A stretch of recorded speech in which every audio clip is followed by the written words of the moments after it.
good, people? Good morning, good afternoon, good evening.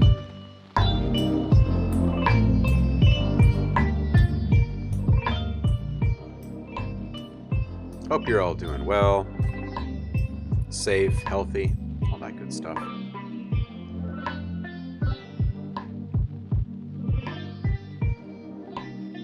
Catch up with you guys in the chat really quick, and then we'll take off. Ben, what's up? Good morning, Zev. Zenny TV, welcome.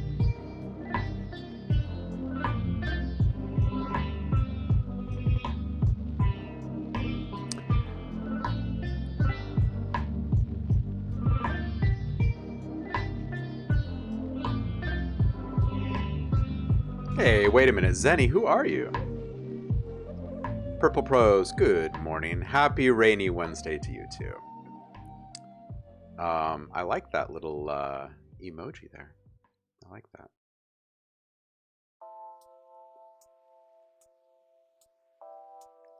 Perfect timing. Refilled my coffee as well.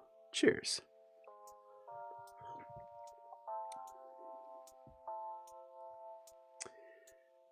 Dude, been 3 or 4 years. Now I do wonder who this is. Who is this? Mandra, thank you for the follow. Lucas, dude. How the heck are you? It's good to have you.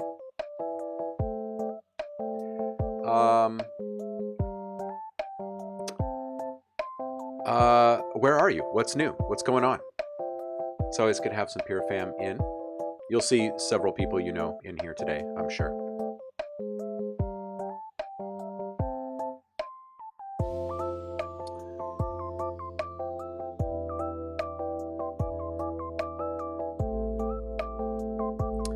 All right. So, what are we doing today? We're going to, I don't need this open. This is work from last night. So I think what I'm going to do here is I'm going to open up the last one, the last session that we did. Just so you know, I've tossed Atmos up into the subscriber-only sample swap channel on the Discord. Yes, we are still getting the Discord set up, but you can be an early member and head on over.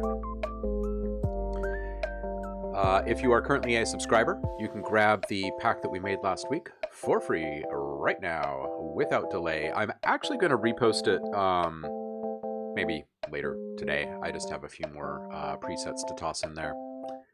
I included all the samples that we made, tossed in a couple bonus ones, and all the serum patches that we made in the process of making that pack, as well as... no, that's it. That's what I wanted to add, was the massive presets that we used as well, because we did go a little old school that day. Left the kontakt stuff out of it for now, but when I get it re-uploaded, there will be perhaps maybe even a little artwork with it, and I'm working on getting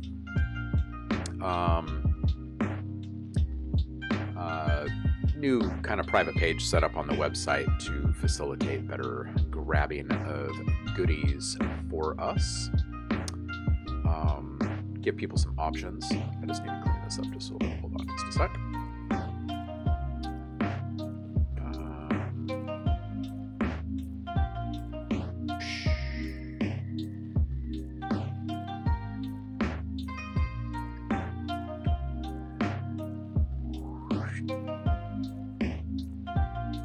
Very important to stay organized so you can get money from your clients. Oh, you guys wanted to talk file management. That is on my list today as well, because we've got to stay organized. Don't be a savage. All right, let's get this thing rolling.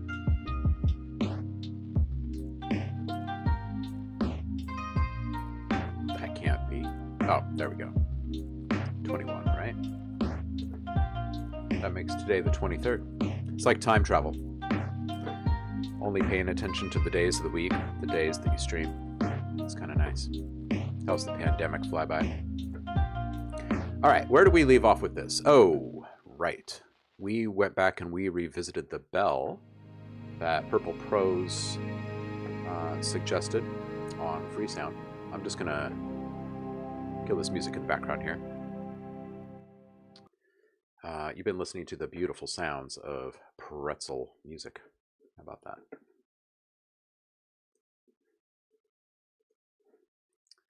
All right. So where we left off was during our sample challenge the other day. We went back and we revisited the bell that we tossed into absinthe, and we made some crazy awesome stuff with it really quickly.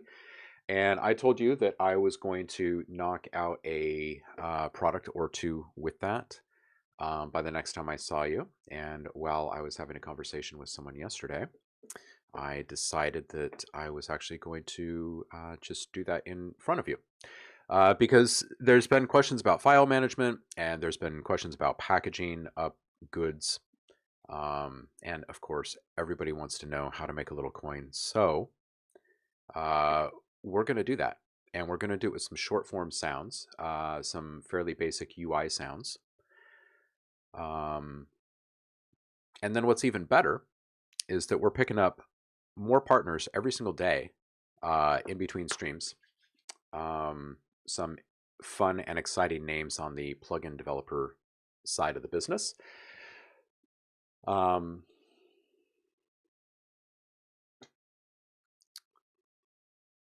The reason I bring that up is because we're going to be playing with some fun plugins in the next few days. And usually when I play with new toys, I spin out variations of things that I've already built previously for portfolios or whatever.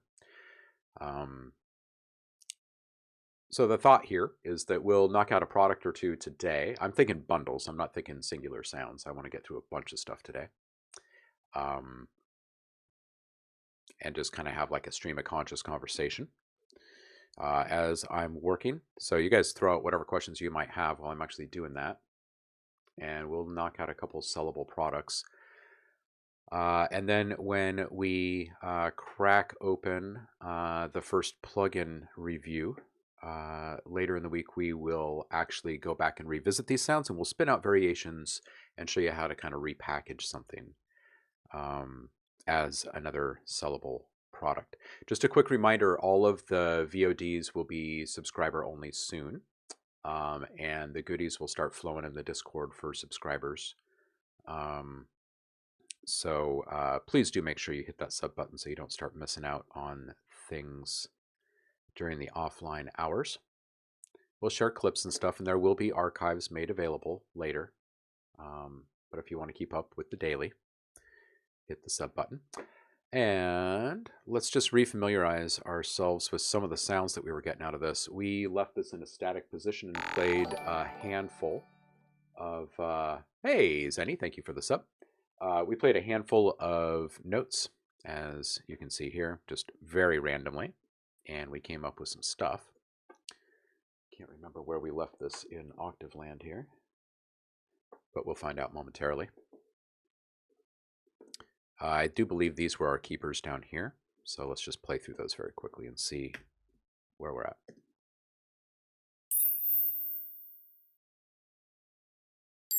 They'd be very tiny right now. You guys let me know if you need that boosted.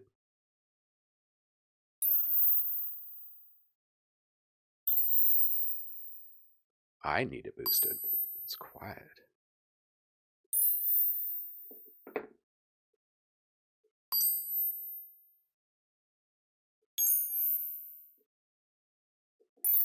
I'm just going to toss a little love on the stereo out here really quick.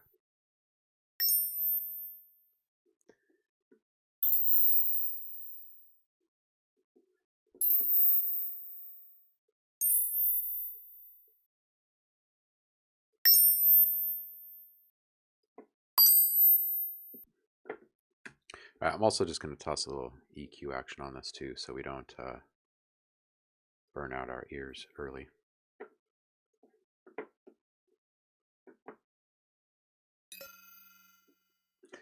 Yeah, right? These are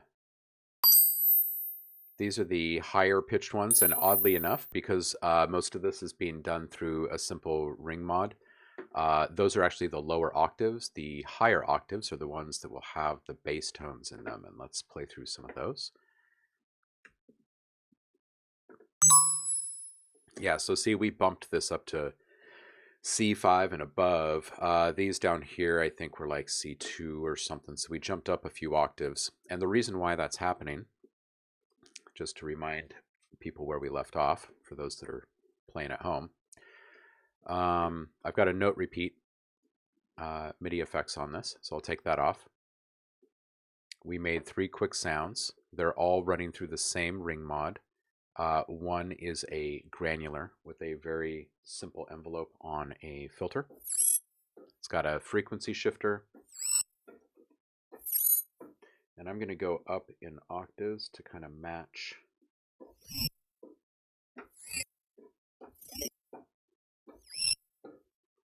And just play the original file as well for you. It was this bad boy right here. Okay. So this is like a texture layer for something. And then this is a just a simple sample.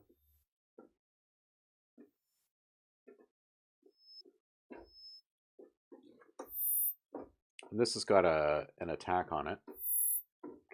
Also incredibly minimalistic and simple. Very simple. It's I think as I was kind of talking out loud as I was making this one, I was talking about using like the movie Her as an example of that super hyper minimalist approach to UI stuff. And then this layer, which again is also just a simple sample, I just put the same start position on all 3 of them so they would sync. This one doesn't even have a filter or anything. It's only running through the ring mod. And we're going to go up again.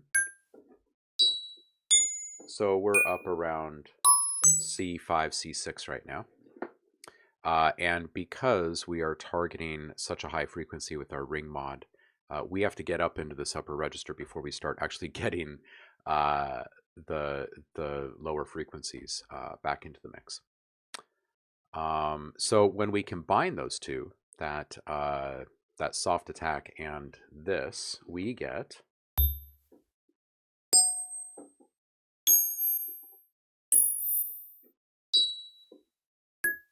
very simple, right? Like this is just like almost Minority Report, right? Just keys at random. But when we toss something super simple like a note repeat on, now this is just a single repeat. The second note is down 5 steps. So we're looking at a root and a 7th, but it's got a velocity ramp in an upward trajectory. So the first note will actually be the second note will actually be the accent of this, and this is just running in a simple 1/16 triplet timing.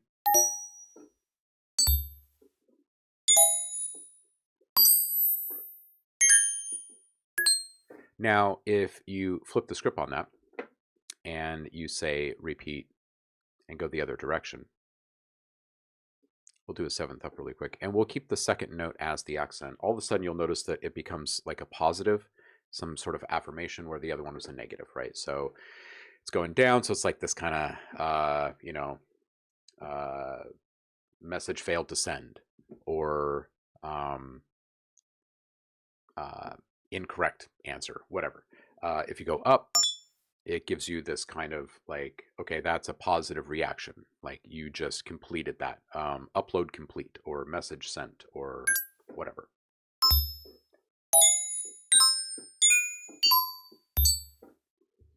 And we also played with using a couple and going in the opposite direction.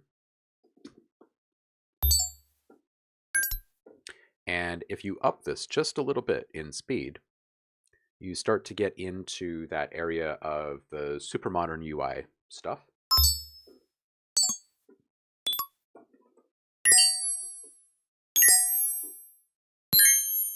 And it's just a matter of a little bit of EQ work, really, beyond that,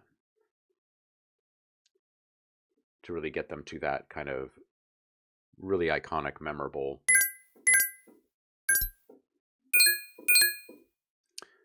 status. Take a little bit off there and revisit our repeater here.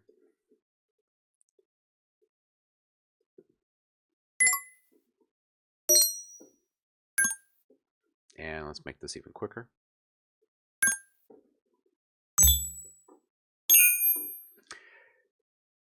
If you bring it down in speed and take it to like maybe a fifth and add a few and make your ramp a little bit more intense.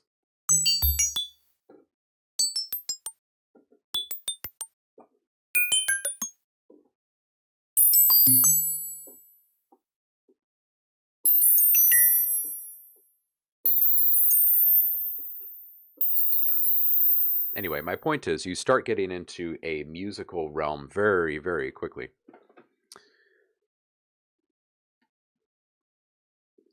Saf, what's up? How you doing? Is Damien's stream wrapping up over there? That was a good one today. He's kicking down some knowledge.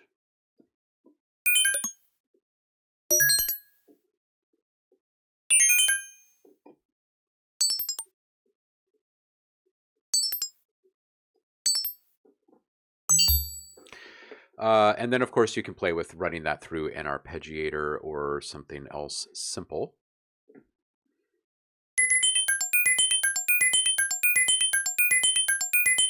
And you get right into that musical realm again. Oh, this is running a bit off because... There we go.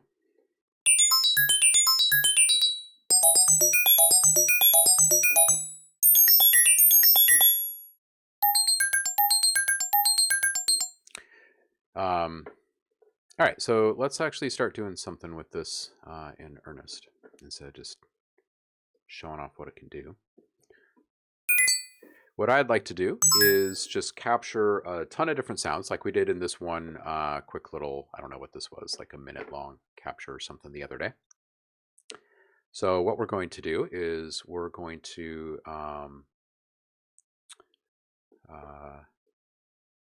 knock out maybe 5, 6, 7 captures, run through, we'll strip silence, we'll grab all the individual one-shot samples and start parsing them into groups or categories, and then we'll figure out exactly what the products will be other than some kind of futuristic UI thing.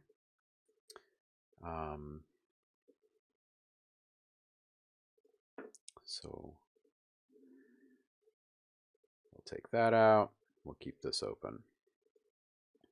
Sorry for the small UI on Absinthe for you guys over there. My screen is huge here, so it makes it seem even more dwarfed. Does my Zoom ever freeze? Oh, man. Zoom really only hangs normally if there's like connectivity issues, but I have seen compatibility stuff happen with it a couple of times. But it's kind of known for lag. It's a fantastic platform. I use it every day, but there's some lag issues and stuff. I'm doing all of this through OBS, actually.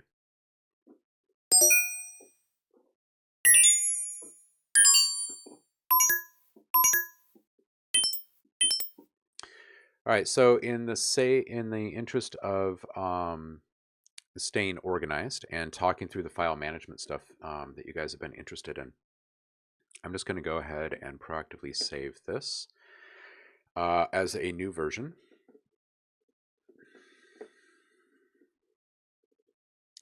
So this is 923. We'll save it as its own. But I'm going to go back in there and oh man, I gotta move stuff again.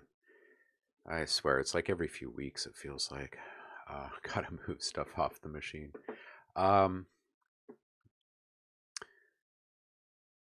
So we're gonna start with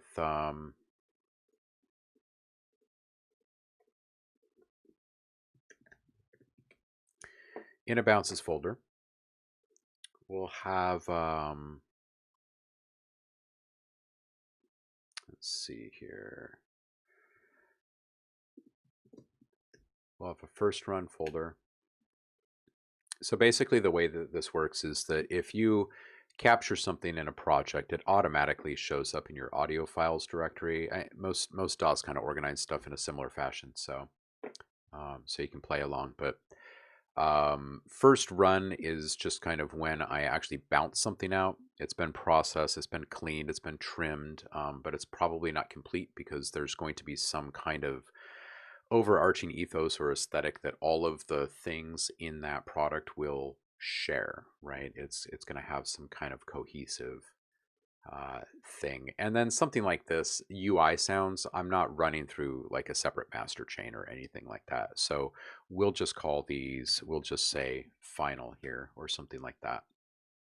And then oftentimes I will also end up having a bin. So the bin is where I trash stuff. But since there are no bad sounds, nothing would make it as far as the bin if it wasn't interesting enough to capture in the first place, right? So I will oftentimes go back and grab stuff from bin directories in different projects and use them as source sounds and layering material in future projects. And it's great because it brings a flavor of familiarity, and yet at the same time it's all brand new. Like what's being done with it is all brand new. So and I'm already familiar with the sounds, so it makes work a little bit easier and a little bit quicker. So let's make this happen.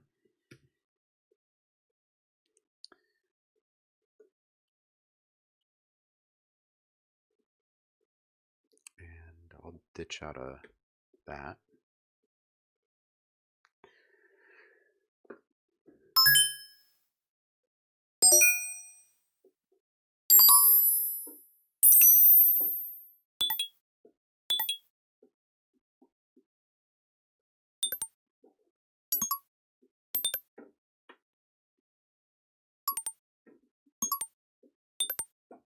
That's 4 octaves up. Let's go down.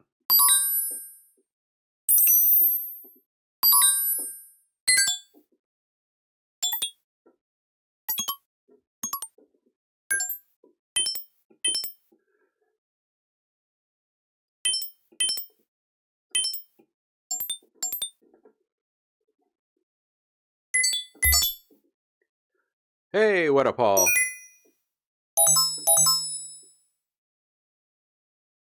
Sounds good, Zev. Thanks for swinging by, man. I'm looking forward to the session tomorrow. I'll peep the stuff that you sent me ahead of time.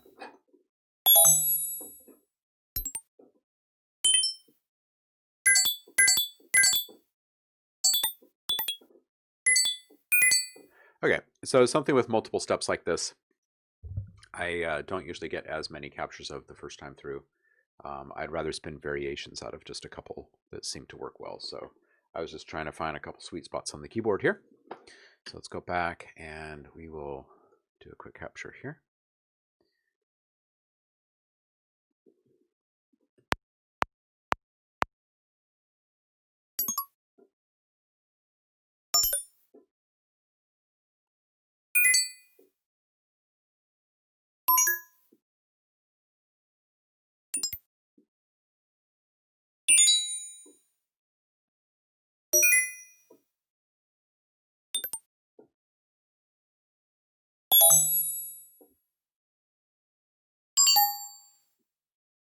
And a couple chords.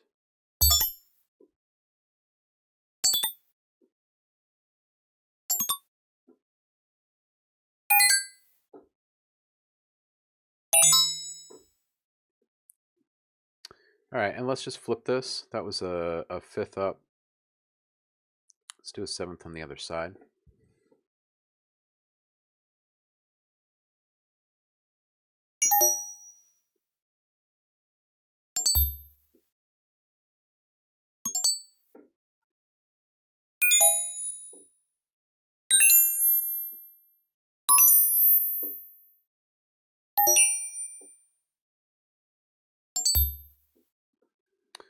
All right, we'll stop that one. I'm going to change the timing on this so I don't get sick and tired of it. Let's go to a single, and let's go up in the opposite direction. So the second note is our accent. Let's transpose up 1. See what this sounds like.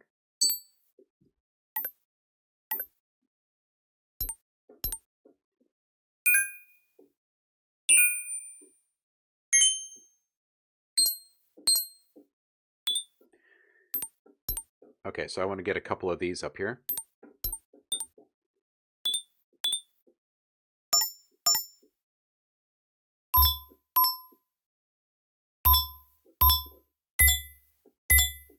All right.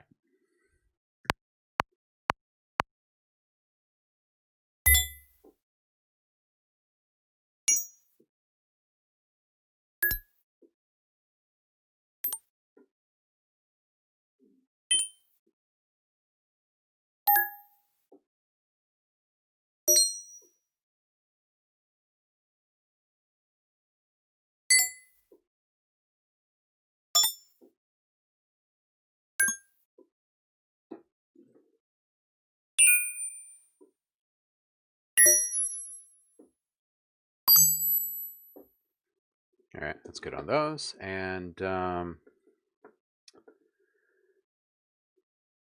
let's do 1 octave down around that same pace. Just grab a few notes here.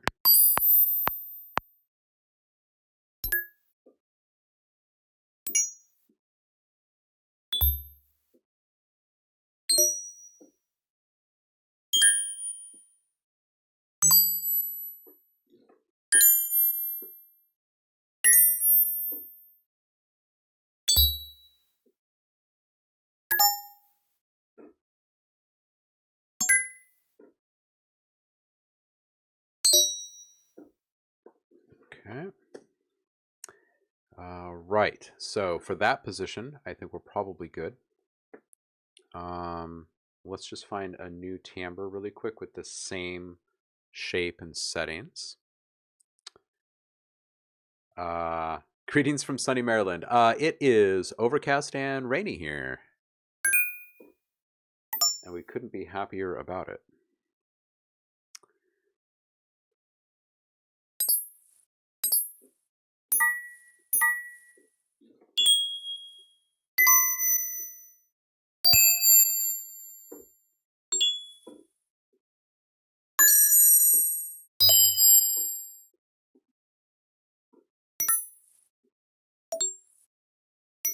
Okay, these are really nice right here. So let's capture some of these.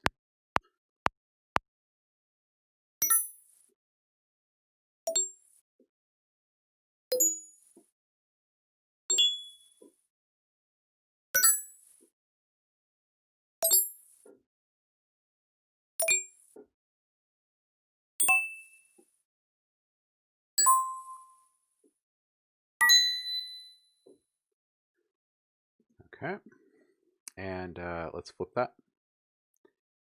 Let's go up a seventh. That was a down an octave.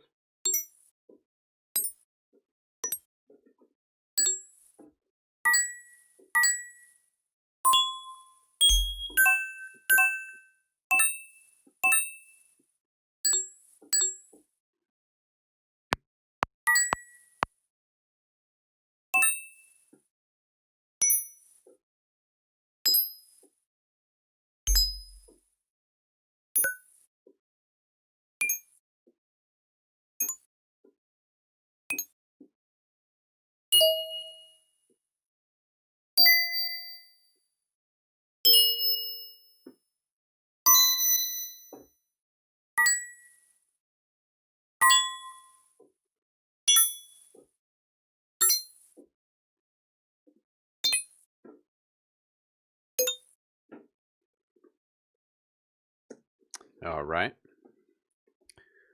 And we will listen back. Oh, I forgot to bounce. Bummer. Okay, let's go back and I was going to bounce and place those first regions before I changed my ring mod setting. Hold on just a sec. See what these sound like.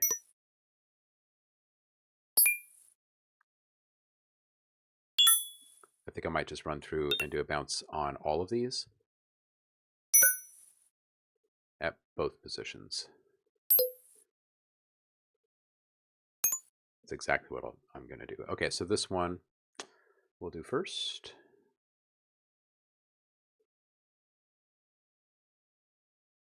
And you know what? Let's just do this all in one. I'll just glue these first. And we'll do a bounce.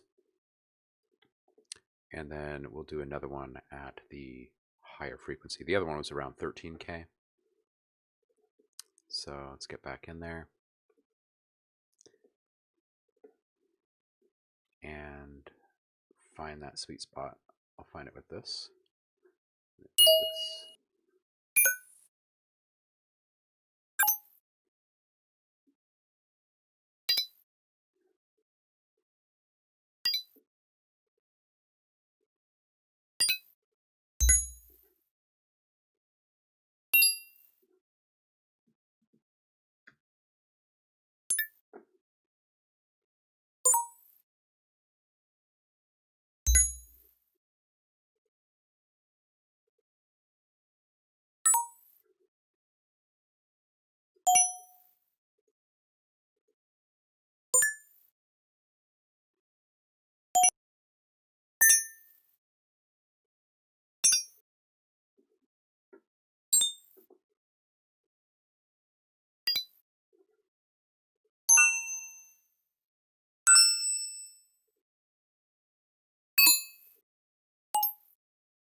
All right, it's close enough. I don't quite like it as much as the very first one, but it's close.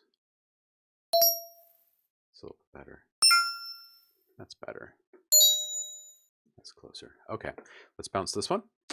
And we're just going to do the same exact thing now at a different ring mod position again. It's really easy to start iterating once you start to get a really simple sound behaving in a complex way like this.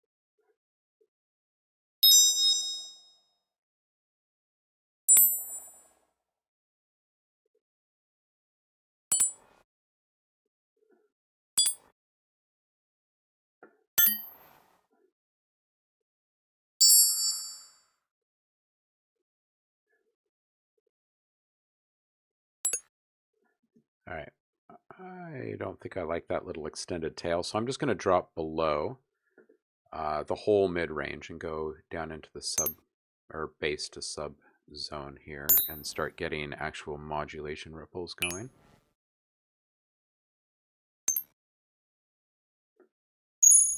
There we go. See, when you get above a certain point with a ring mod, what you're hearing is just a tonal difference, but when you go low enough at those lower oscillation frequencies, you actually can hear the movement, the rate of the oscillation very clearly in that pitch change. So rather it being more of a steady tone, like a pitch shifter or a frequency shifter, this is much more in the realm of like FM, LFOs kind of stuff. So this is where you start to get kind of the wiggle and bounce of like real character. So you're moving away from traditional, like two-dimensional kind of UI sounds into more of like the artificial intelligence and robotics, Android type stuff, right? There's some kind of life in this thing. It's not just a simple confirmation of a button being pressed, right? So it's funny just how much that tiny bit of movement means to us.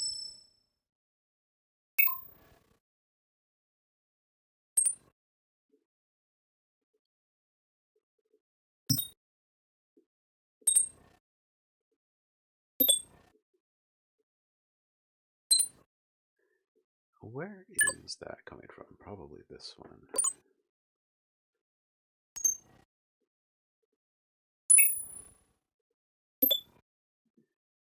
Just really quick, I'm going to find that tail. I'm going to get rid of it.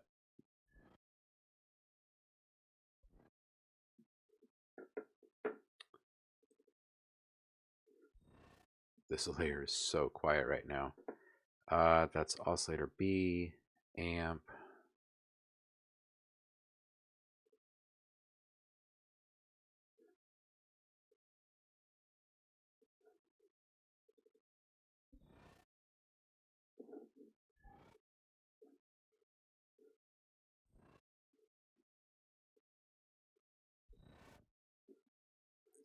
Okay, let's bring that back in with our main patch here.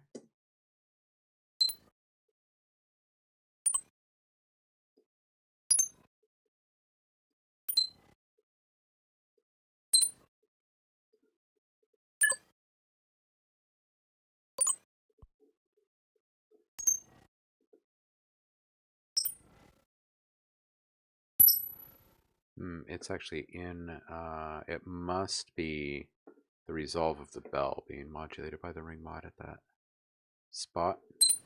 So we'll keep it. That's fine. And I like this ring mod position, so we'll go ahead and we'll bounce this.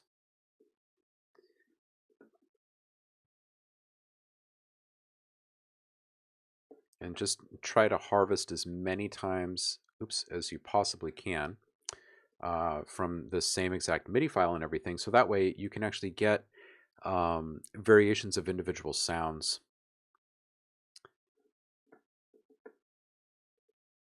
It just brings so much continuity. So we're gonna start playing through this and drop again. The effect of the ring mod is only going to intensify from this point down for a while.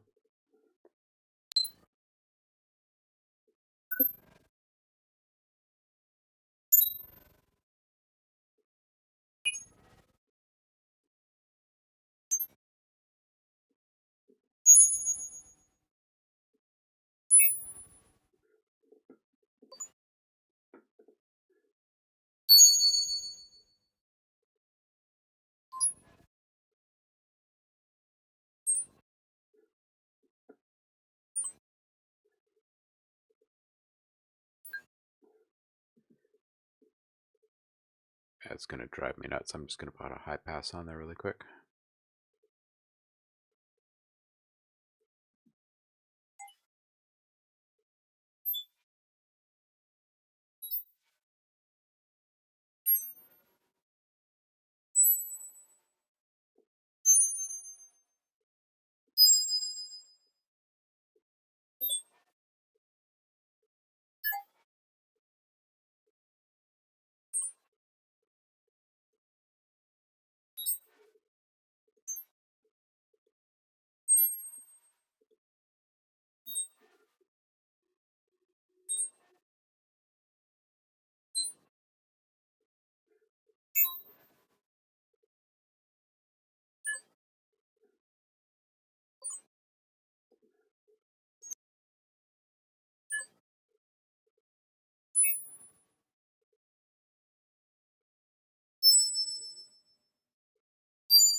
Those are pretty great up there.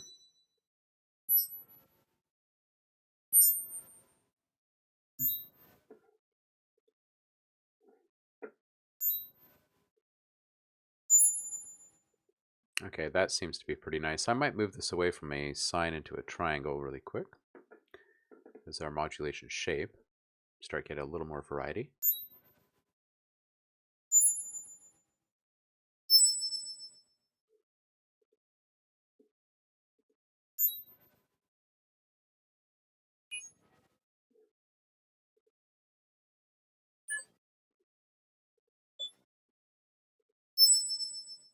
Okay, and we'll bounce this. These last couple, as we get down in frequency rate for the ring mod, we'll probably need a little extra love on the amplitude side of things. But that is easy enough to do in the processing part of all of this. Let's just see what each of these actually sound like. And I'm just going to throw a few random process effects on here as well. Let's do something with some movement.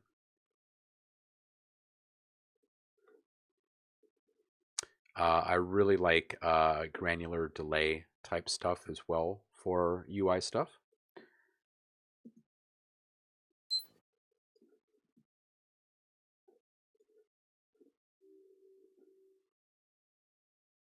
Maybe just start with something really simple first and take it from there.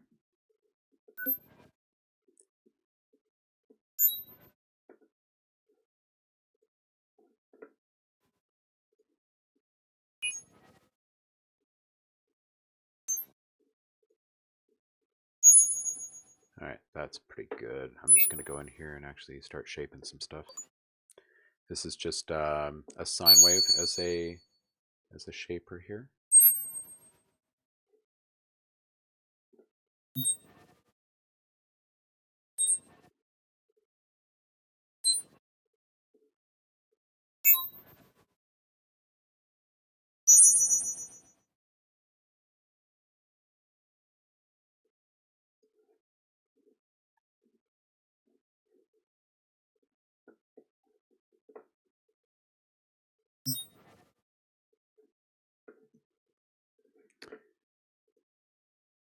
Oops.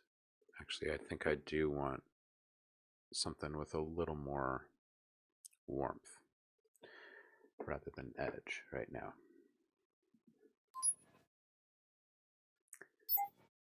Let's start with a simple.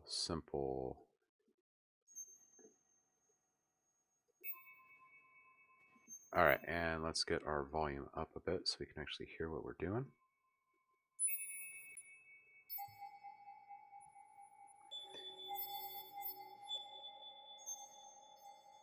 These are quite lovely as little ambient bits.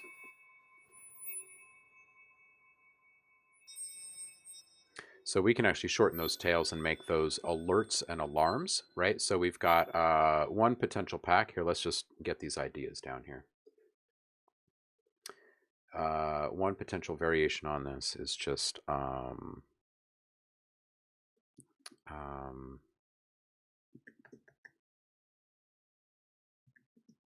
just a minimal UI. And then we can do a kind of like a future alert alarm kind of thing. These really kind of gorgeous metallic soft sine kind of things.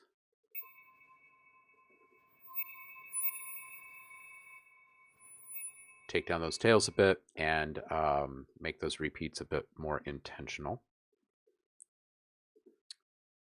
All right. I like that idea. So Portal will help facilitate that. And let's grab a bit crusher here and see if we can't add just a slight kind of broken bit, kind of video gamey kind of feel from this.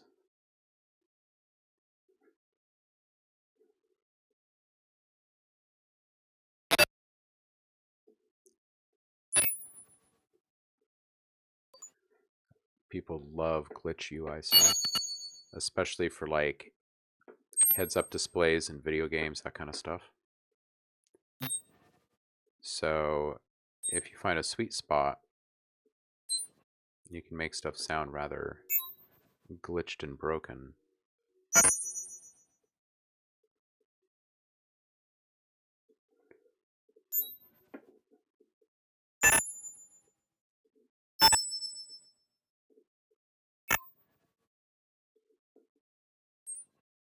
Okay, so we'll call this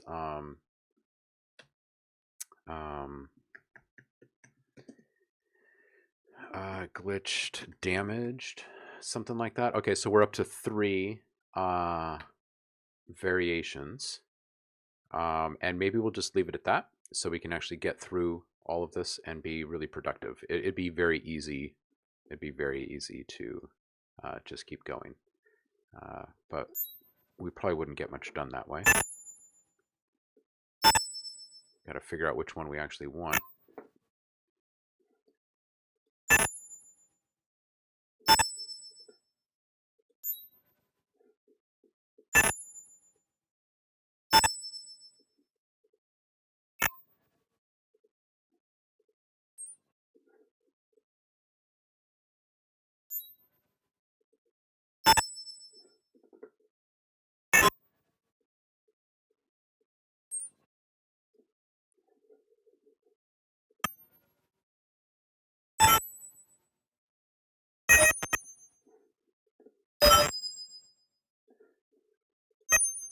So usually what I do for something like this is I will I'll take the captures that I'm actually going to want to do something with, and we'll leave the ones from a couple days ago off to the side for just this moment, since these are all the same exact shape and MIDI information. What we're going to do is we're going to grab all the audio file tracks and we'll just stick them together. And then I'm just going to flip over to my mixer and move over these 2 effects. So now I can apply the same effects to each of the stems coming out of here.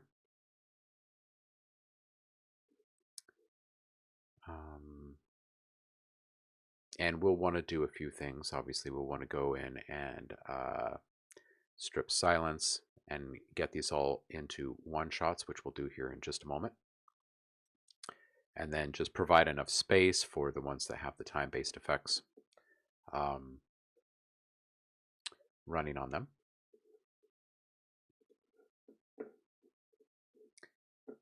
So let's start down here and just check out the bit crush effect on one that we can hear a little bit better.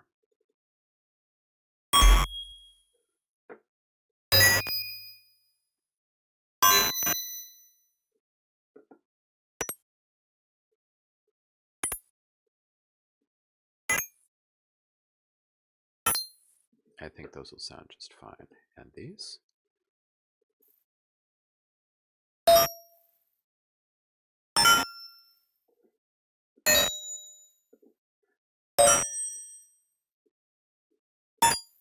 It's not quite enough.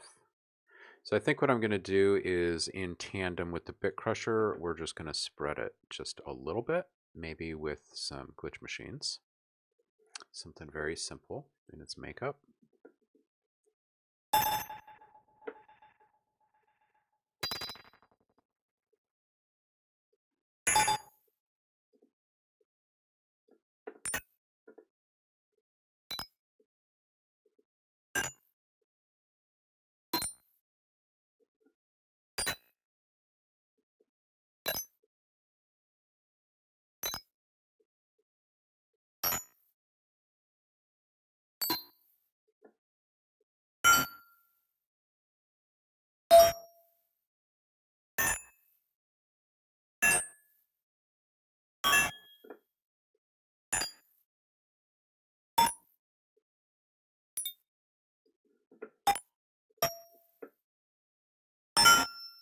This sounds a little bit better.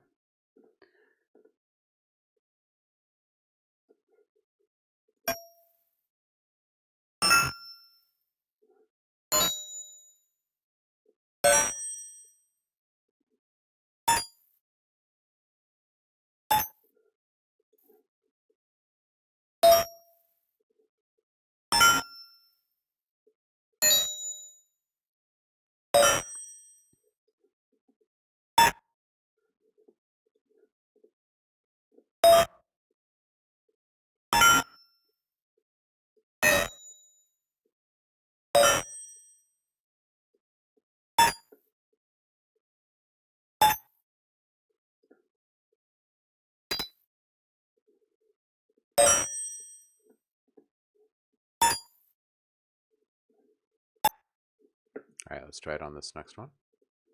This is where the movement started getting added in from the ring mod.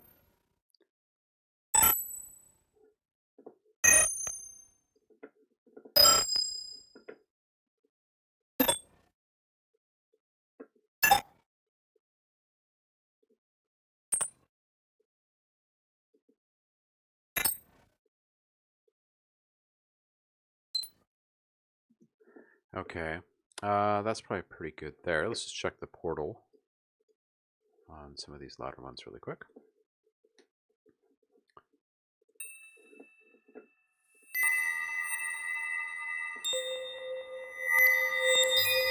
So all of these together are gorgeous, but we'll obviously have a hell of a time bouncing them if we leave our tails that long. So let's just start taking some of that down.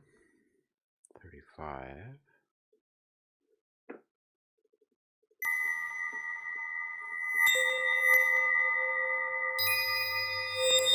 It's really gorgeous as is.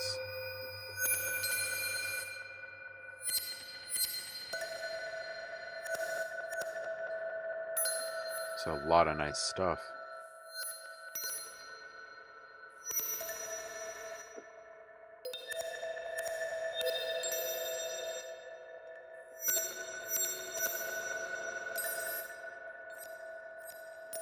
You know, I think what I'm going to do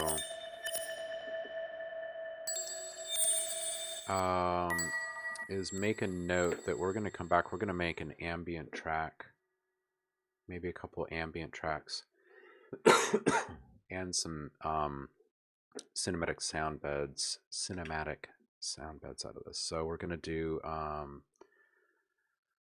right, so first portal.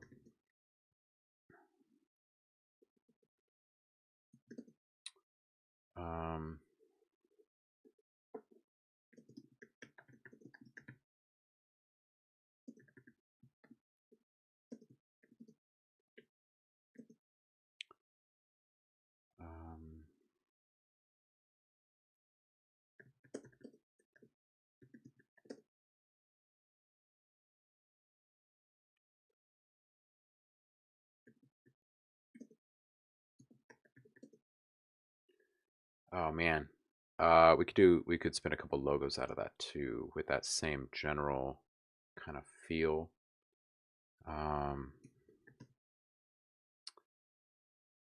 And I'm feeling intro outros for podcast or shows, as well as general tracks, and then also logos. Every once in a while you just come across something that's super simple and you got to chase it.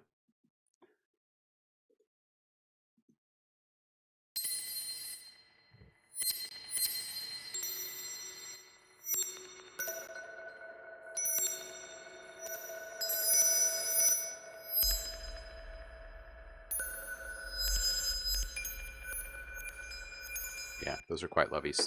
So what we're going to do is we'll just add another after this, and we will make it a bit more simple. Boy, it sure is great to see Streamlabs get past the the hiccups they had the other day.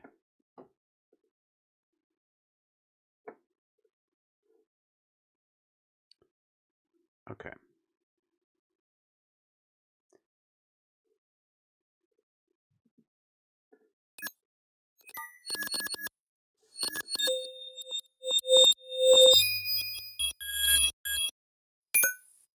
This is more what I was thinking.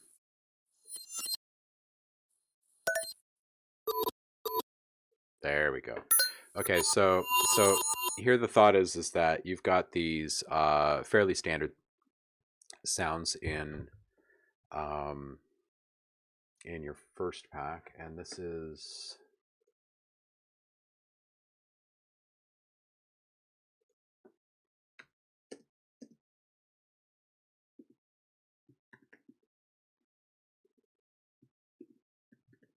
okay. So we're going to reverse a bunch of those as well. We'll grab all the tails.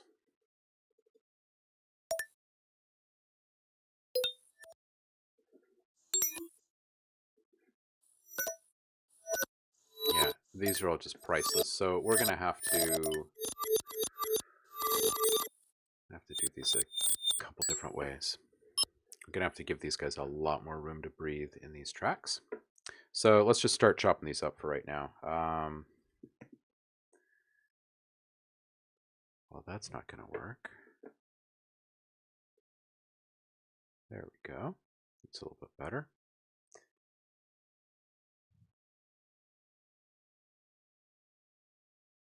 Make sure they're not running into each other here.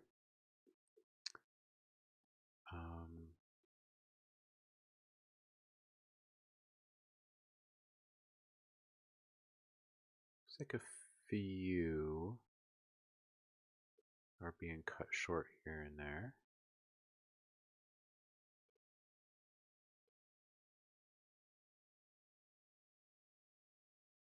But for the most part, pretty good. Okay, so we'll chop this. This gives us 76 one-shots.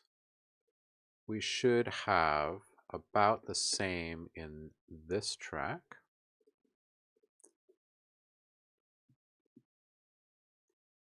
Yep. Now, each of these will ring out a little bit differently, obviously.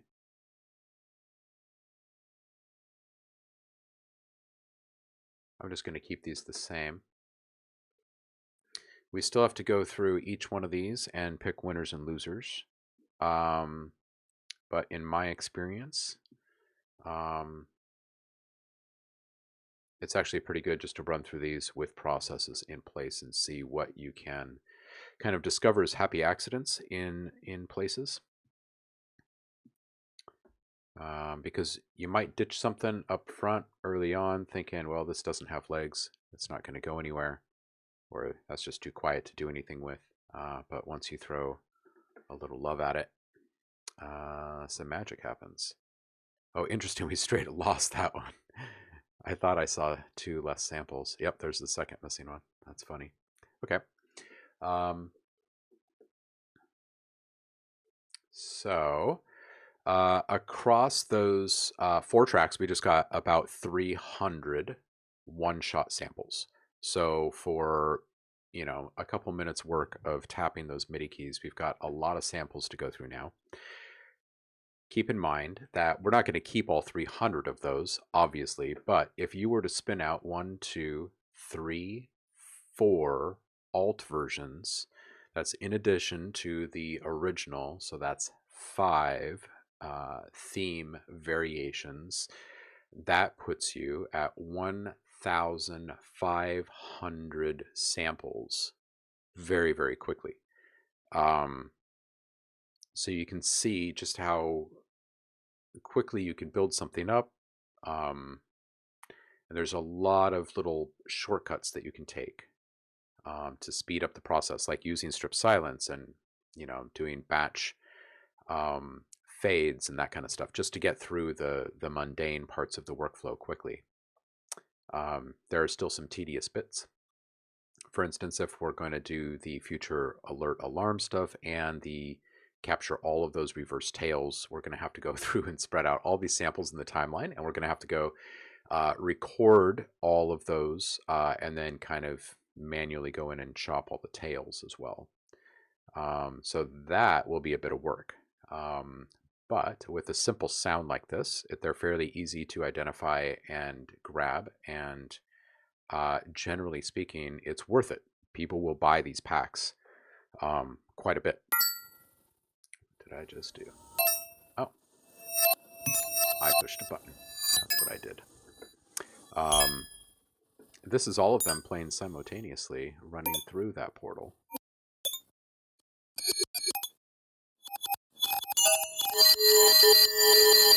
It's a pretty interesting effect. Oh man, I want to start telling you guys what's happening with the product reviews, but I don't want to give away surprises. Oh man. Oops. That is not what I meant to do. Man.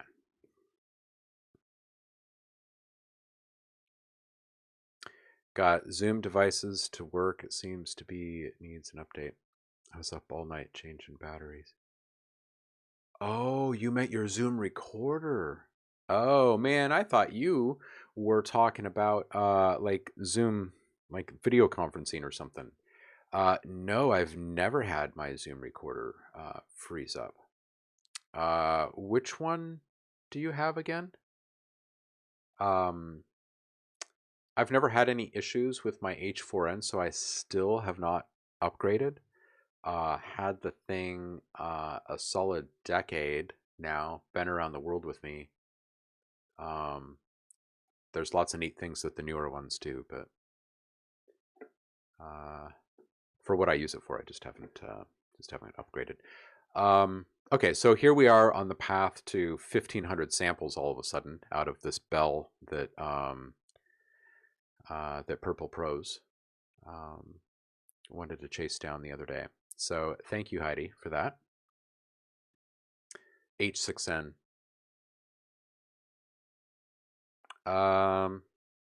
Firmware. How is it freezing? Is it freezing like it's just becoming unresponsive to the touch? Is that what you mean?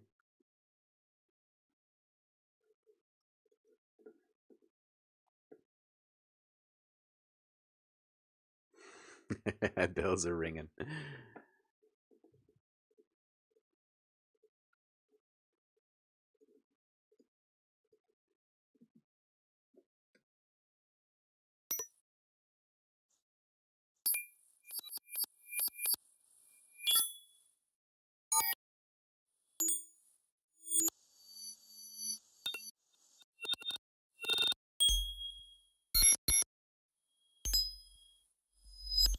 Okay, well, there is a little algorithm that we can borrow.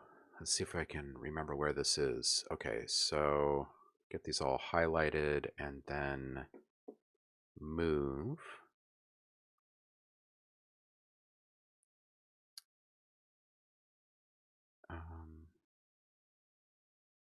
It's beyond this, though. It's beyond just to the nearest beat.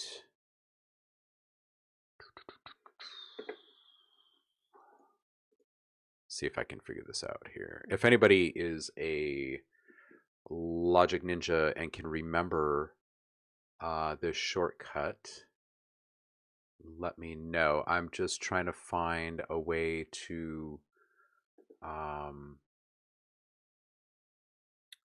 move these out like a bar a piece or like on the bars.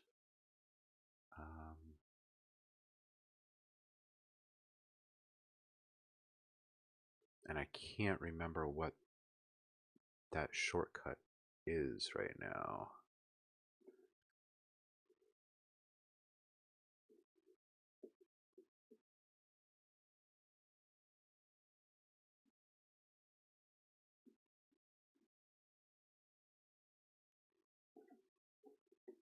Well, I'm not gonna stress over it too much. I'll just start moving them. Oftentimes, I find that if you just start going down a rabbit hole, you just suck the productivity away. Yeah, Nate, go to the website. Because I can't remember what I've sent you, and you need to pick out some new packs. You pick them out, I'll send them to you.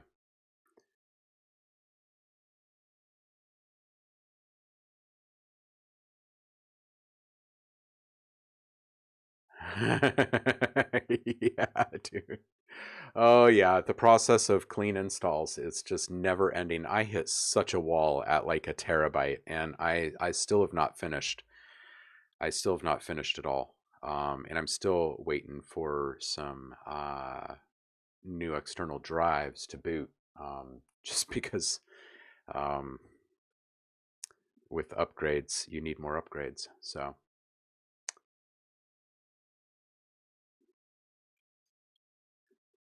oh, you have stuff awaiting feedback in the Discord, do you, Saf? I'll have to jump over and check that out. Just a reminder for those that want to start joining the fun early with the Discord. It is up. We haven't started doing a whole lot there yet, but I will be populating the channels with some love over this next week, including some downloads in there.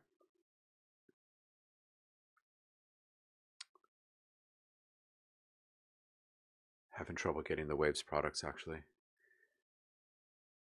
Keep at it. I actually did what I thought was a complete install of all my stuff there, and it just kind of hung for a little while. I ended up creating a new installer, and it worked. Waves is a little funky sometimes, and I still haven't moved over all my iLock stuff. I'd like to see that disappear personally.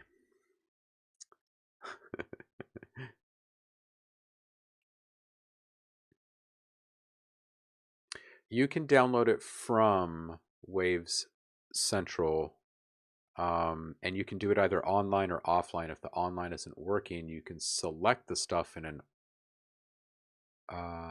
because right now my install products shows nothing in WC. Oh, right. Okay, so here's what you do. You have to go to the all products page and quite literally select all of the ones that you want to install.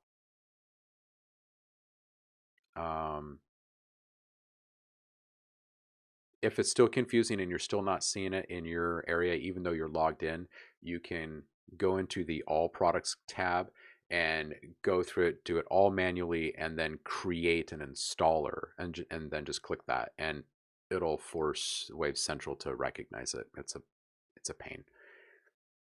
Cool.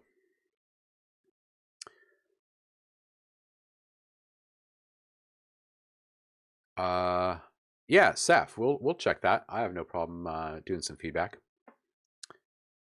Yeah, Nate, dude, I feel you, man. I have so much stuff that I have not installed fully.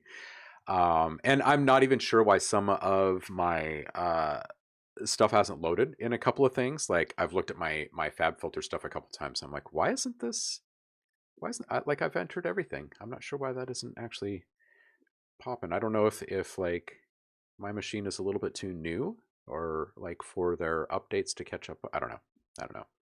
It'll all get sorted.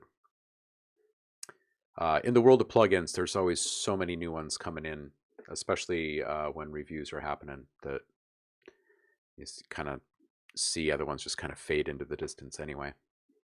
All right, back to this.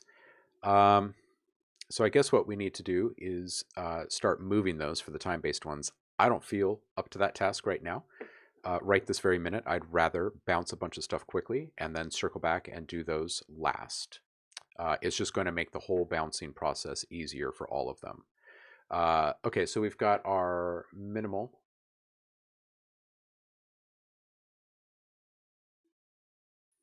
Future alert. Okay, and let's do a chorus for that one. And we don't want it to be too big, certainly. which means we're also going to need our goni.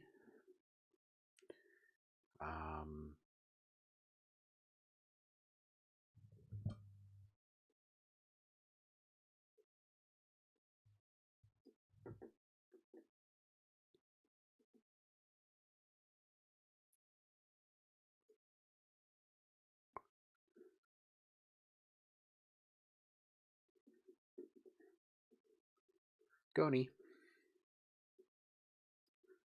Just going to keep an eye on this, make sure we're not rocking too far with our cores when we add it.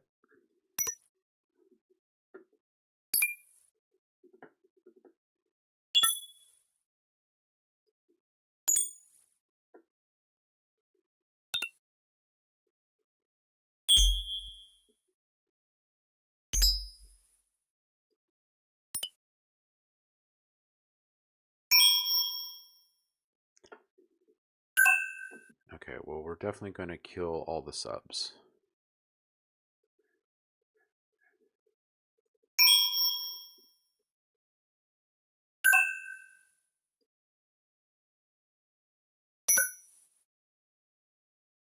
And if you're wondering how I plan on getting all of the samples out without breaking my brain in the process,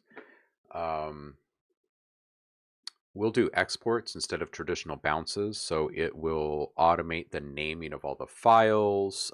It'll bounce it in the proper format and everything almost instantly, which is pretty great. And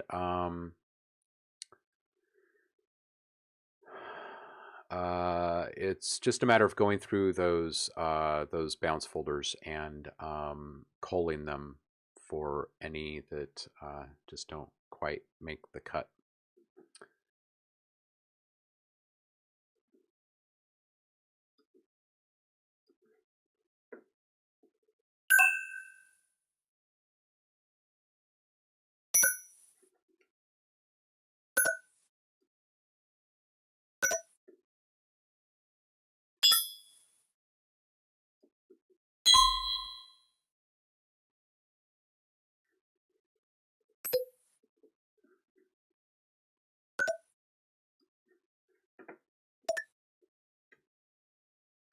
So I'm just rounding off the edges here, so it's a bit more friendly, not quite as metallic.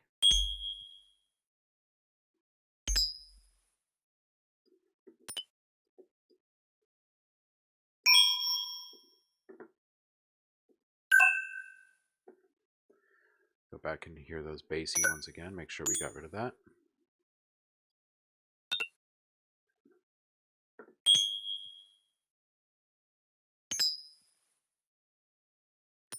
Yep.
Still a bit of a kind of a dark tail with those ring mods, those lower ring mods. We're really going to have to boost all these. My goodness. Okay, so en masse, we're going to bring this one, all of these files up.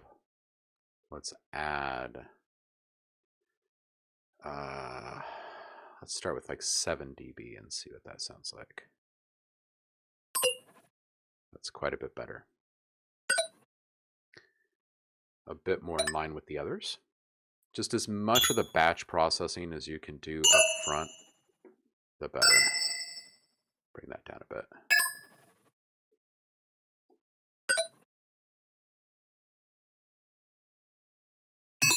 It's kind of an unfair take on all these because we've got a maximizer at the end of our mixer right now, but it's just so we can kind of get a fair idea of how close we are.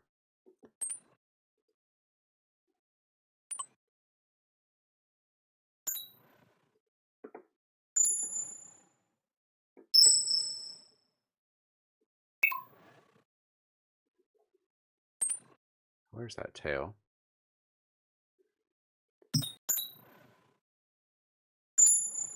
Oh wow, it's quite rangy. It's from like 800 down. Wow, okay. All right.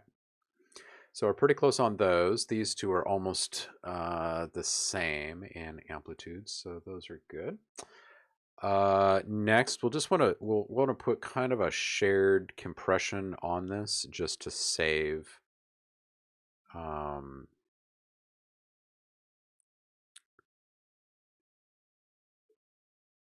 Well, save on processing power, but also just to kind of give a bit more continuity.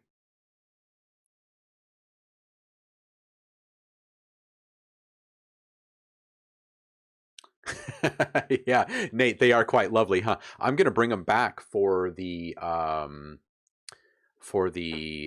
first here, this first portal here. Let's just play through a couple of these. This is gonna be really nice. We'll keep the.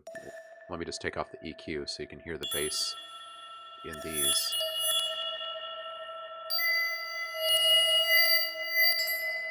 I'm gonna put some nice evolving pads and stuff behind that probably.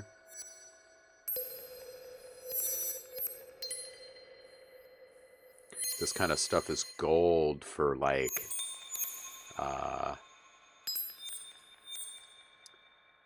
oh, what's the right word? Yeah, kind of like explainer videos type of things for the high-tech side of things.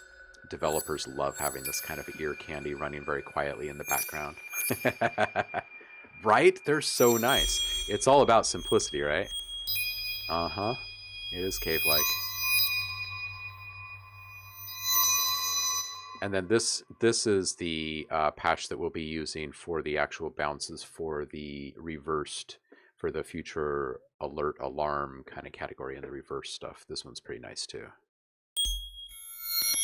It maintains a lot of the kind of glitchiness. I might actually even play around with this, putting the bit crush and hysteresis after that.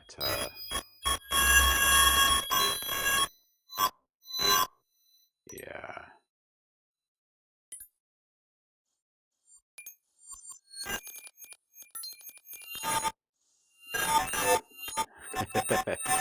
I like glitching delay tails. I always have. All right.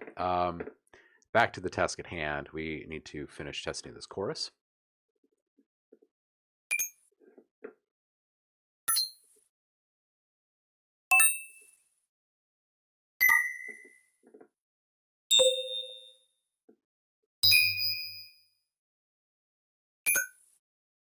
Ooh, right there.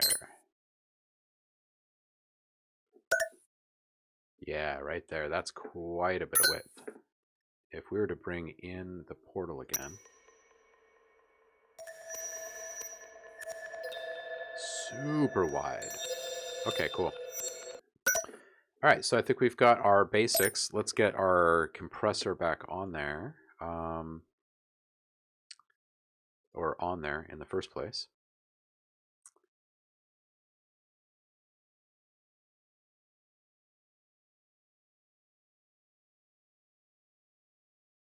One terabyte for 111.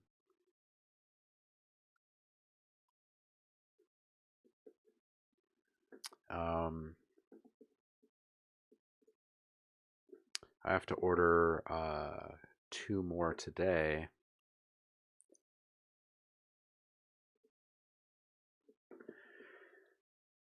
Oh, what kind? Let's go old school, and let's add just a touch of character in all of this. Just the slightest little bit of analog to it, shall we? Uh-huh. Uh-huh.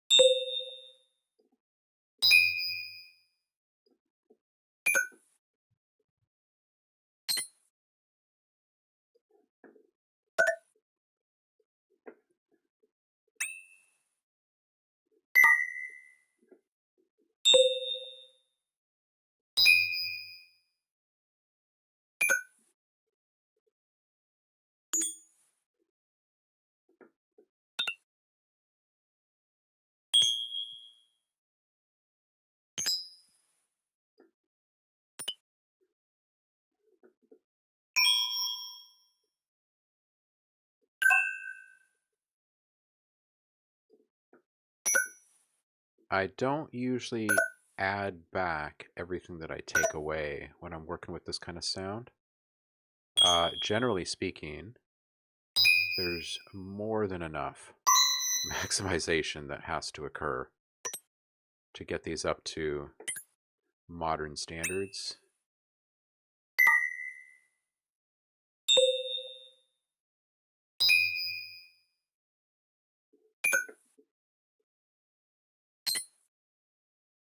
And everything that's not tripping the compressor into action is already just receiving extra juice anyway. So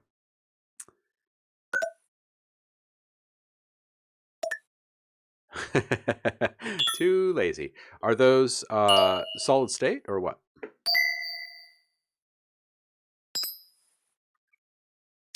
Because here in cloudy Portland,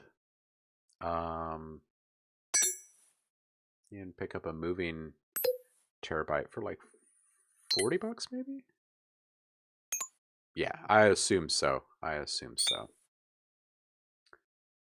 Yeah, it's got to be solid state these days. You know what I'm still hooked on, and I fully highly recommend to everyone just go back to them. SD cards. I love SD cards.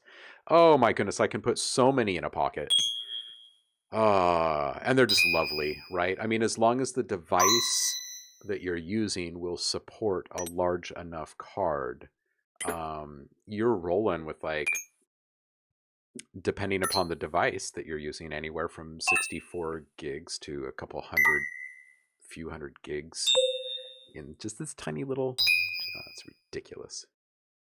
Ridiculous. I've always got a stack of them. I've always got a stack of them nearby. Whether it be for, recording devices or just taking sounds places, like if I want to go jam with someone and take a whole bunch of sounds with me for us to play with, you can stick days and days worth of samples on a tiny little chip. Love it. Yeah.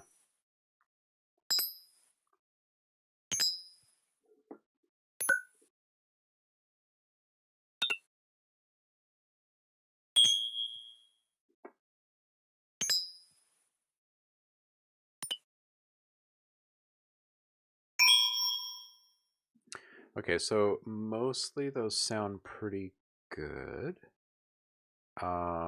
So I'm just going to move those over to my sum over here.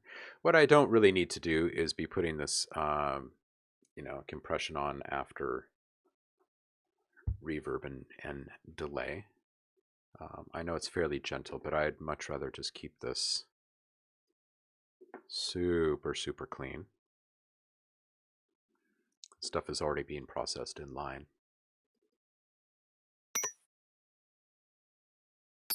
Oh yeah, see, that's so much tighter. Love it.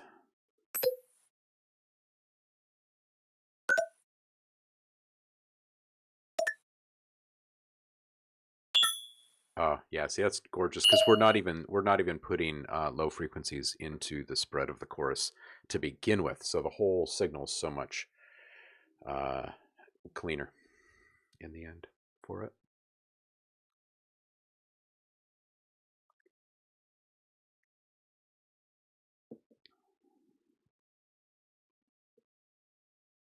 Agreed, Paul. Absolutely.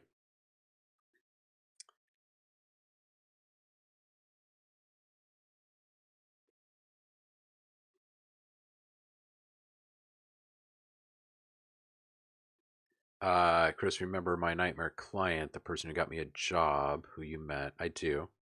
I gave him a colored rupee thumb drive while cosplaying as Link with the lady. I do remember this. I do remember this. Now you've got me thinking about putting some type of Tron cosplay with Tron files to give out at another video game cosplay event. Yeah, you absolutely should. For those of you who aren't putting stuff onto drives and heading out into the world seeking opportunities, you should. Um, we should sprinkle in a little bit of real talk as I'm resting my ears before I start bouncing this stuff. Uh, um, I guess it's something you'll hear us talk about periodically, but just the general 90-10 rule of, 90% of the people are followers, 10% are leaders, that kind of thing, right? And that how that trickles down through pretty much all the industries and aspects of life, right? There's just people that are seeking to achieve more than others in one specific area, or maybe a couple. It doesn't necessarily mean that they're superior in all aspects of life, but the things that they pursue, they're driven to pursue, and other people are driven to pursue other things at the same level. So we all have kind of this natural pecking order that starts to uh, emerge, I guess. But the thing about getting legitimate opportunities and getting rolling and making music in this business is a lot like every other business. Show up. 90% of the people in this industry just simply do not show up. They don't. It's full of a bunch of flakes and lazy folks that want to be rock stars. You know what I mean? I'm not saying that they're awful people or they don't have skills. They have mad skills. It's just that they have a hard time getting up or following through or whatever it is. And it may not be their entire life, but it might be in this very present moment. And that gives you a leg up as someone that is willing to get out the door with a flash drive or something. If you can hand a thumb drive to the right person at a mingling event and just rub elbows, then you're a real person.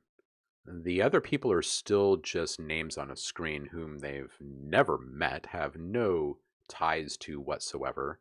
Um, and you know how it is online. Everybody talks like they know you and stuff. Like I get birthday wishes from people I've never met and stuff. You know what I mean? And I know that I've never met them, and they still try to play the shenanigans. But if I meet someone in person, usually I remember them. And if they've given me something to, check out, I go home and I check it out if I say I'm going to. And I think a lot of people do that say they're going to. And it's really just as simple as that, right? Like everybody's making good stuff. You just got to get it in front of people. And sharing to groups and on a social platform like Facebook or something isn't really going to do much for most people because there's just so many other people doing that same thing. Just show up. All right. I think my ears are ready. I'm going to do a quick little level check on these.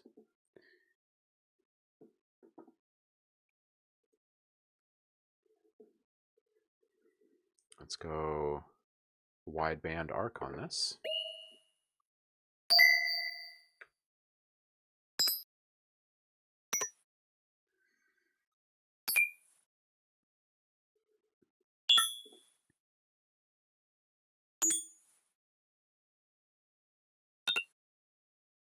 Okay, yeah, I don't think I'm coming near the danger zone on any of these.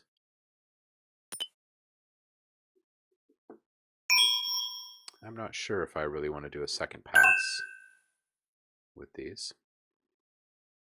So what I might do, just in the interest of time, so we can actually get through an entire process here of like building products, showing you the file management of it all, is just kind of hit a target of, generally speaking, an average of, say, negative 12 lufs. It's a loudness measurement because decibels are largely arbitrary.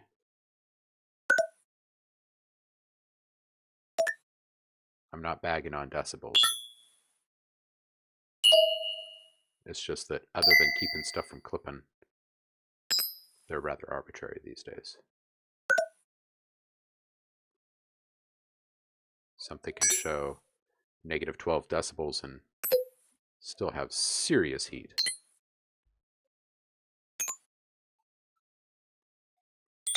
So the lufs are what I aim for, generally speaking.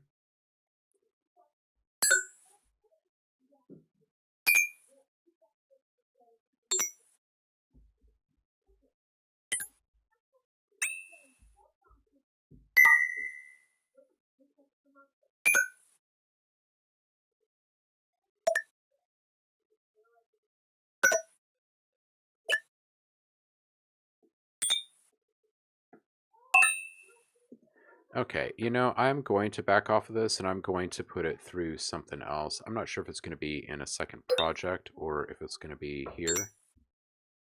But these are sounding just a little bit kind of cold almost. I don't know if I really want to like throw like straight up ozone or something in here. Let's see, what can I do to help with this? Let's do a stereo imager really quick. Let's see if this helps me.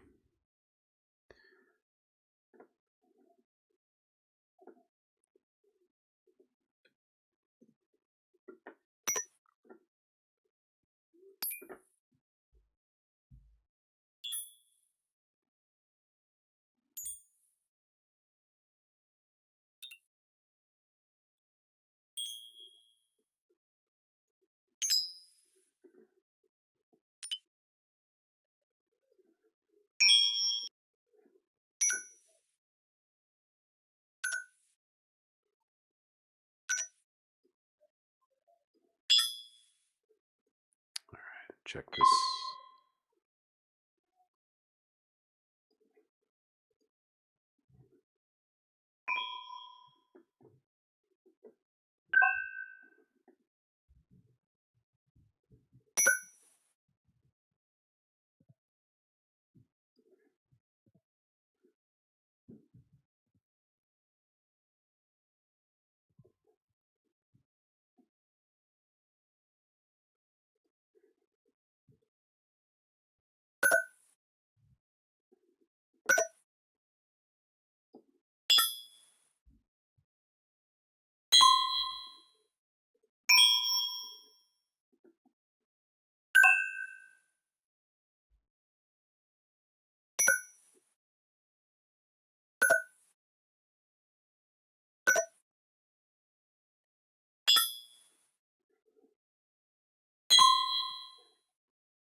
Okay, let's just wrangle in the frequencies here really quick.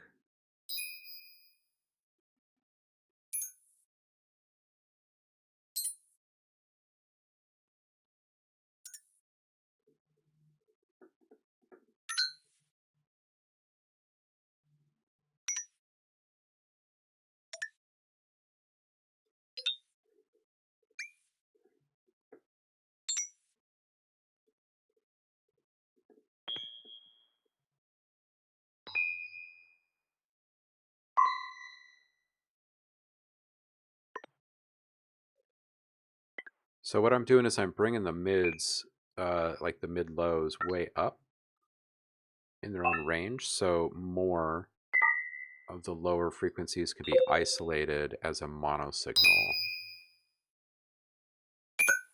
So that way, when we're switching between stereo and mono, we're getting a better, I mean, obviously it's much better in stereo.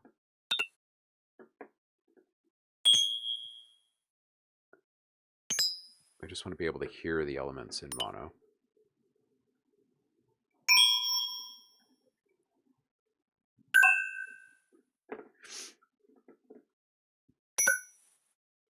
Okay.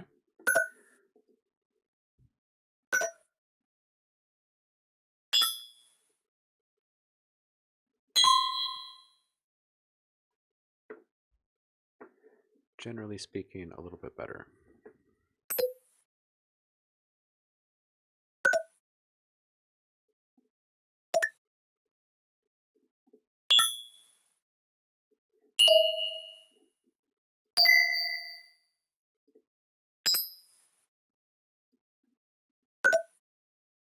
All right. Now, if this were a really big production, I would maybe spend some time and go through and level out volume per region here, per sample. But we have so many samples in front of us that I don't need to do that. We're going to toss a lot of these in the bin, and we're going to pick the very best. And you could quickly go from what do we say it is? It's 300 samples or something per iteration. So you could quickly go from that down to, I certainly wouldn't put 50 of these in a pack, maybe 20 in a pack. So from 300 to 80. Right, from 150 down to say 20 or 25. So that puts it at 4, 6, 1/6 of the original volume of content. So for what it's worth, we don't need to worry about volume level as much. If there is a sound that I hear that's a little quieter, but it sounds great overall, and I would rather keep that sound than other ones, then I'll just bump the volume on it manually, just individually. So for these, this is probably an okay spot to bounce these.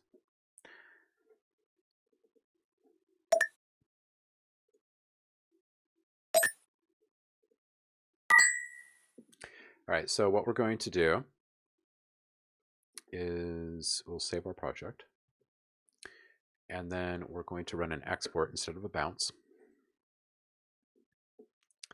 And we're going to say export as audio files.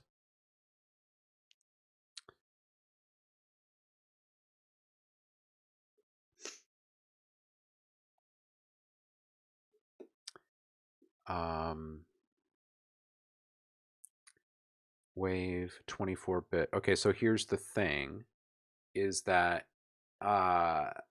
for this to be acceptable for most in broadcasts, it's going to have to be a 16-bit.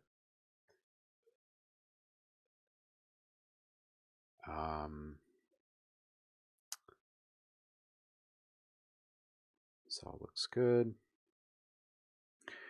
As far as normalization goes on something like this, that's tough. I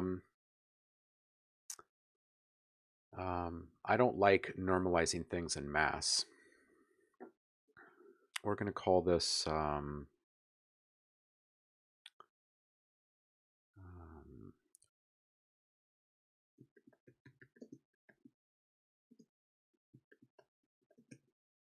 we'll call this modern UI buttons.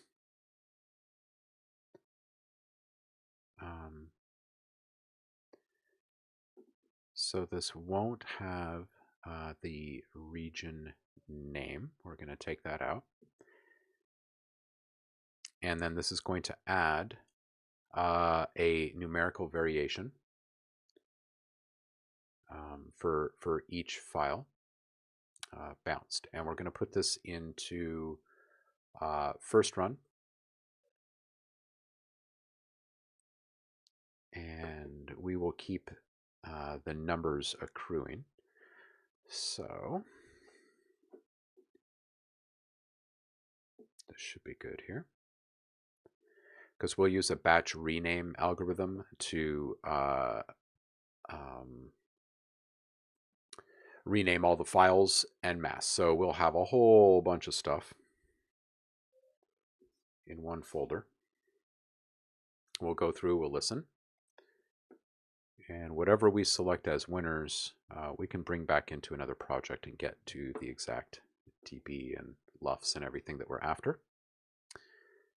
So let's just go and listen in that folder before we do anything else and make sure that stuff actually sounds the way that we want it to. You can see, oh, I forgot to include the 0 count in there, but that's okay. Let's just listen to these and see what it sounds like.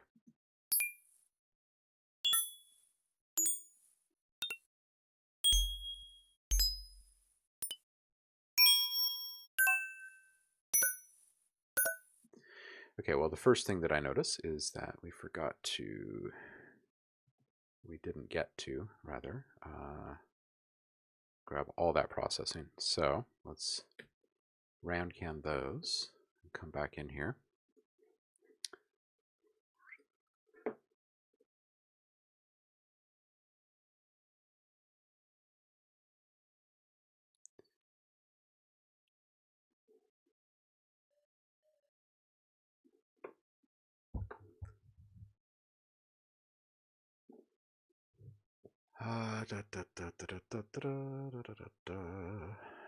Right. Of course. Of course, of course, of course.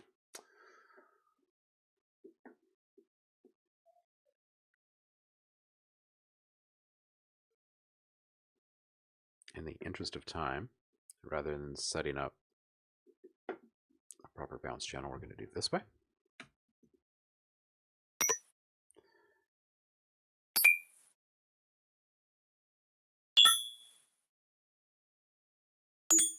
All right, let's do this one more time.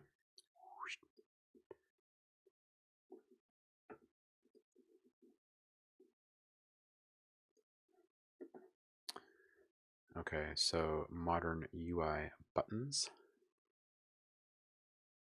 We'll call this first one 1.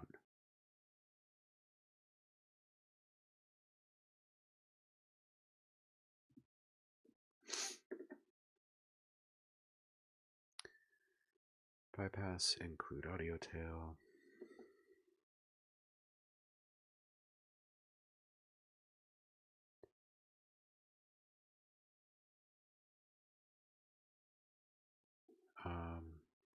Should be good.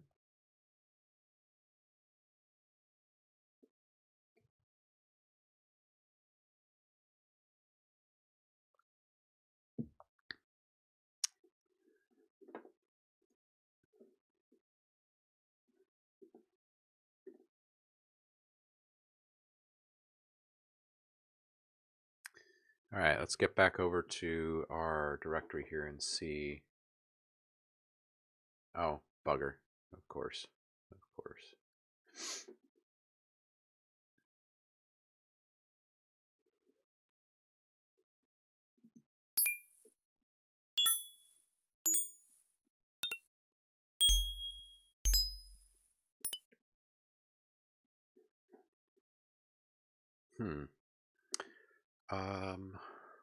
Why are we not hearing our processing? That's odd.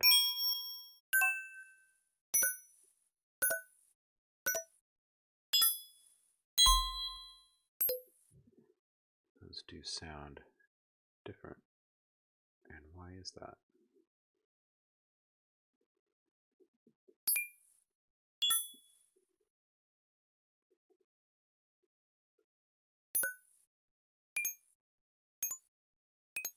All right, we're going to do this one last time. If it doesn't work, I'm going to have to dig into my preferences really quick and see what I'm not doing, because there are a bunch of preferences that I still haven't fully set up.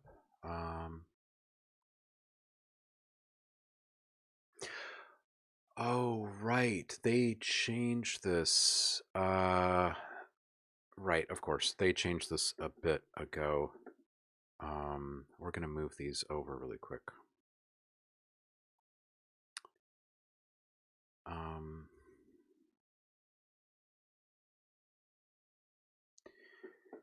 In fact, let's put these back over here. And we'll just copy a couple things over. Can't believe I forgot about that update. All right. That's what happens when you have customized preferences set up on all sorts of things.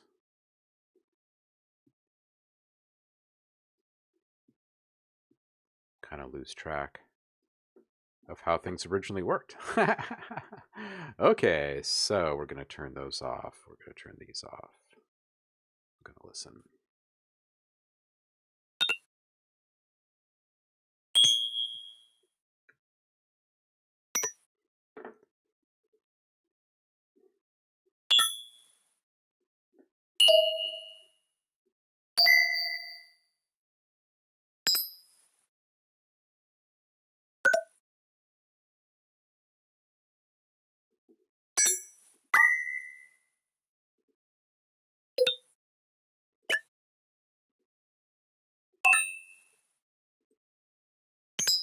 They sound a little bit harsher.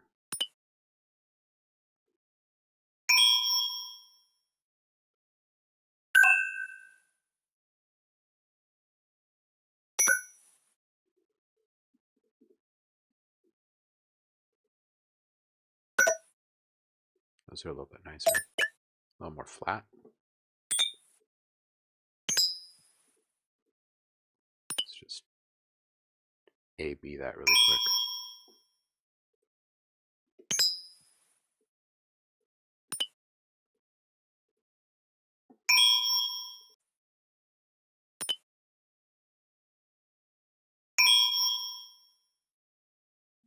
All right, for what we're doing, that's good.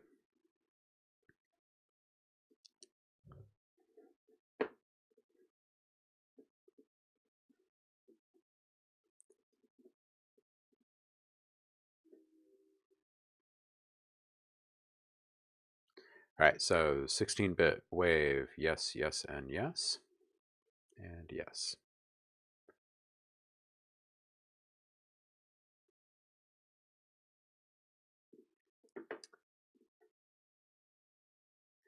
Hey, subvids, how you doing? Thank you for swinging by.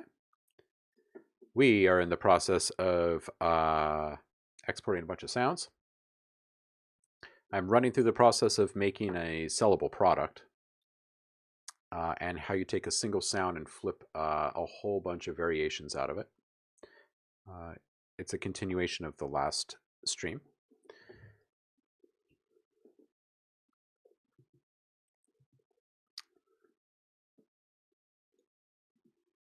There we go. So there they are.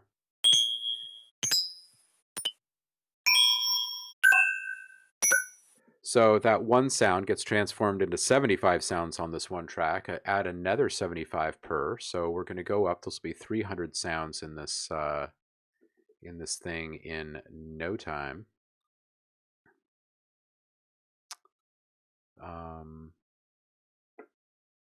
So we left off at _75.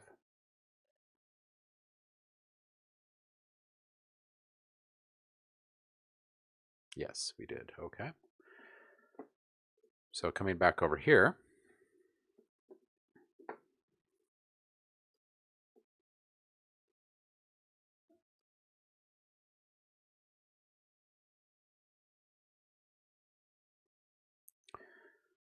we now need to kind of customize those settings for these really quick.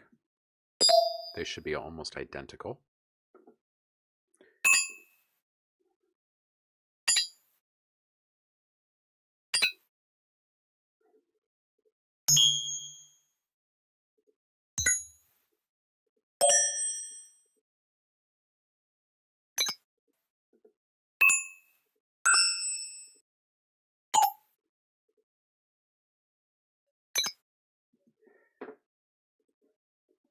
can run with it. Okay, so this is going to be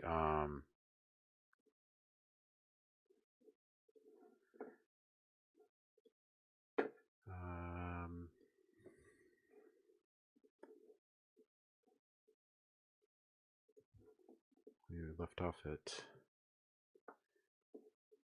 75. We've got the first one is 0. So we'll start off on this one on 76. It's going to add more to that, but it's easier just to do this.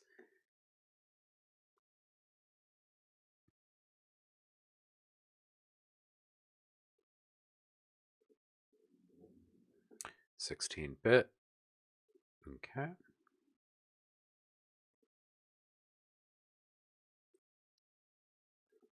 So boom, we're up to 150 samples in that folder.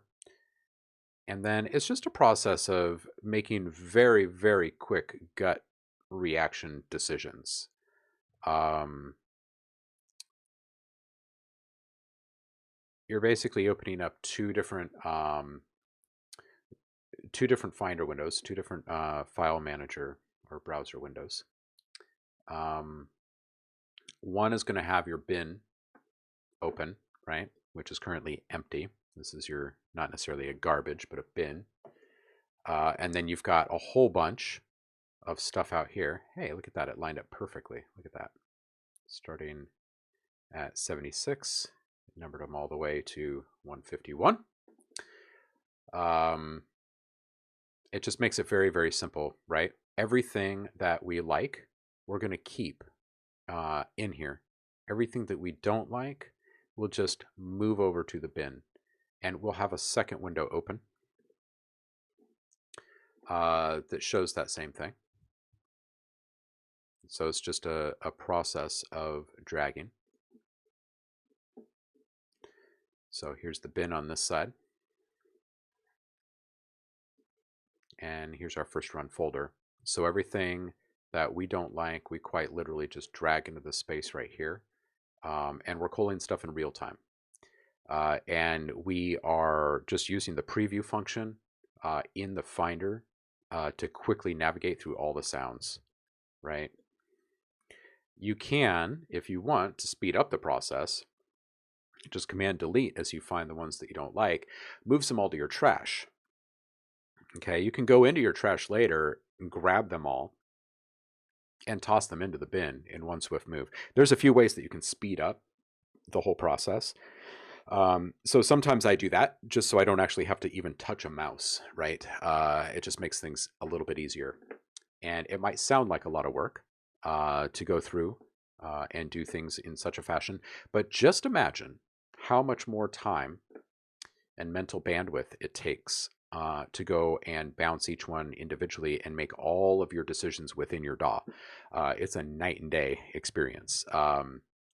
You saw in just a matter of just a couple of minutes, it go from one sample up to, what did we say that it was going to be? Like, I can't remember exactly, but 1,500 samples, I think, is kind of what we were expecting, right? And you can't do that manually and not go crazy. So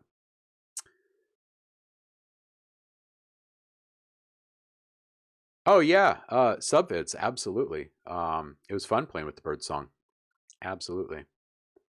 I even used it as a quick example in something else in a lesson, either later that day or the next day. Nate, well, I did the manual install, wave shells, show in my Pro Tools loading screen. Activations say they're connected to my new PC, but they won't show up in my DAW. You might need to restart. At the very least, rescan. Activations say they're connected to the new PC, but they don't show up in my DAW. Yeah, you gotta either refresh your plugin directory or restart your DAW so it can force the scan, I bet. I doubt it's the whole computer.